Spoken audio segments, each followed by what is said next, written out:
What's up, man? It's Trucker Sherman. It's been a long, long time, and a lot's been going on with your boy. you know, one thing about me, I mean, I had a few subscribers hit me up saying, they could recognize that I'm a genuine dude, I'm a genuine cat, whatever. I just try to keep it real. I don't try to get up here and fabricate or make things seem like it's happy-go-lucky with me if it's not. And I'm here to tell you that this owner-operator game, there's a lot of BS involved. For like the past for the past month, my truck just been giving me nothing but problems, all emissions related problems. And it got to a point where I had to sit down and be real with myself. Like, yo, I started checking my receipts, and on my receipts from my mechanic, it gives me a description on what was the problems. You can move so fast with me, especially me. I be moving so fast, my mind be racing. I don't really sit down and think like what's at hand. You know what I mean? Like, I started looking at all my receipts within the past year, and all of them has been emissions related trouble.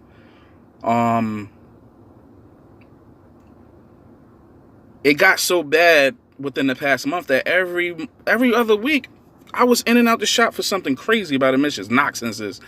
I remember making a video where I just took my filters to be cleaned. After that happened, it was a whirlwind. So I'm not going to what I'm not going to do is put myself out there. But if you smart and you read between the lines, I'm gonna say it like this: if you're an owner operator, and it don't matter where you are in the country, this is real. If you're an owner operator and you got an emissions truck and it's out of warranty, get at me. I'm gonna leave my email in the description or in the comments, either or, and we could talk. But I'm not gonna get up here and the feds is watching, you know what I mean? So it got to a point where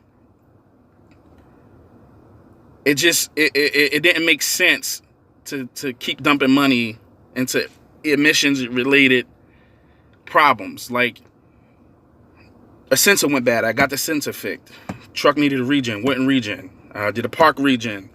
That's trash. Like, I'm not going to sit up here and badmouth emissions trucks, but for me, I personally think if you're an owner operator and you got a used truck and it's in emissions, you need to think about what you're doing, because that's what I did. That's the mistake I made. I think the biggest mistake I made when I jumped into this was buying an emissions truck.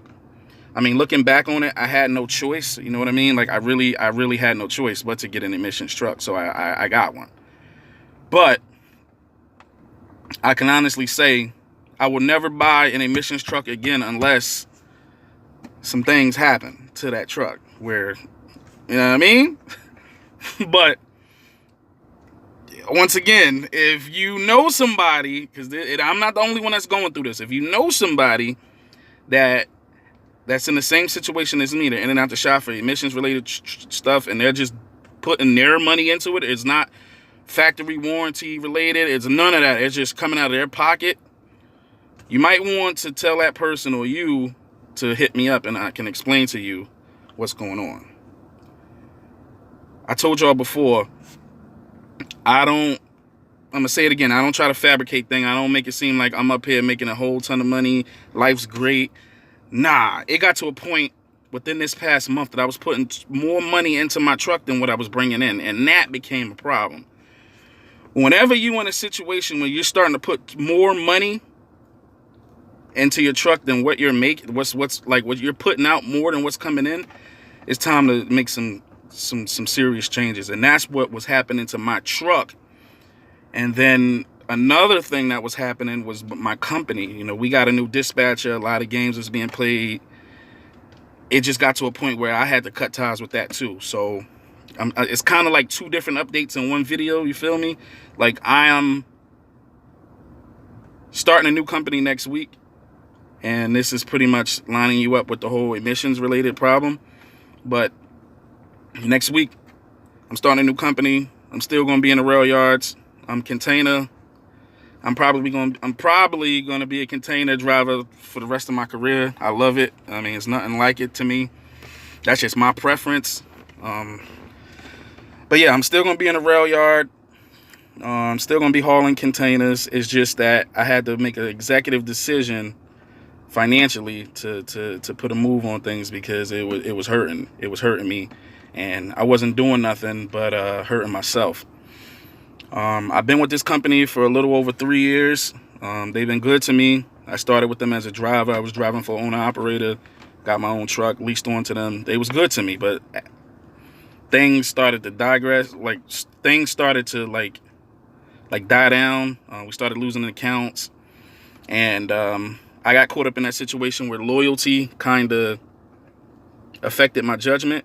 So, you know, it's a lesson. In every situation you go through, there's a lesson. I think for me, being a young owner operator, you know what I mean, fresh in the game with my own truck, one thing I could take out of all of this, as far as the company side goes, is I'll never go down with a ship again because I am the captain. So, you know, it's nothing personal. It's just that I'll never go down with a ship again. So if you're watching this and you're a newbie like me with your owning your truck, or you don't even have to be a newbie. You could have more experience than me, but you're still loyal. You just want to see if everything goes okay. I suggest you think hard about that because, you know, at the end of the day, you're affecting yourself because if that ship sink, you sinking with that ship. You know what I mean? And I think for me, that's something I learned. So I just wanted to update y'all on what's been going on with me. I start a new company next week. It's a small mom and pop joint. They're hauling containers for the big wigs. I mean, I tried looking into the big wigs, but the big wigs, there's a lot of politics in that big wig side of it. You know, JB Hunts, the Hubs, they don't pay good. But I noticed that the small mom and pop joints, they pay more to haul JB Hunt freight. You know what I mean? So that's what I'm gonna be doing. I ain't want to get up here and just be crying every week. My truck is in the shop. I ain't want to put myself out there like that. To me, that's trash. Like, I knew what I got myself into when I signed the dotted line to own my own truck, whatever, do whatever I wanted to do with it. I knew what I was getting myself into. So to me, I didn't think it made sense to be up here crying every day or every week that my truck's in the shop because it's the nature of the beast. You know what I mean? But I just wanted to give that to y'all and to those of my few subscribers who reached out to my few subscribers who reached out and checked up on me. I appreciate that. You ain't have to do that, and I commend you for that. But I just wanted to give a quick update. Everything's on the up and up with my truck. My truck running like a champ. And if you want your truck running like a champ, reach out to me. I can spread some love. I'm not looking for a handout. I don't want nothing from it. I don't work for nobody. I just want to pass on good information that could save somebody a couple dollars. So once again, this Trucker Sherm, I'm out. Thank you for watching. Peace.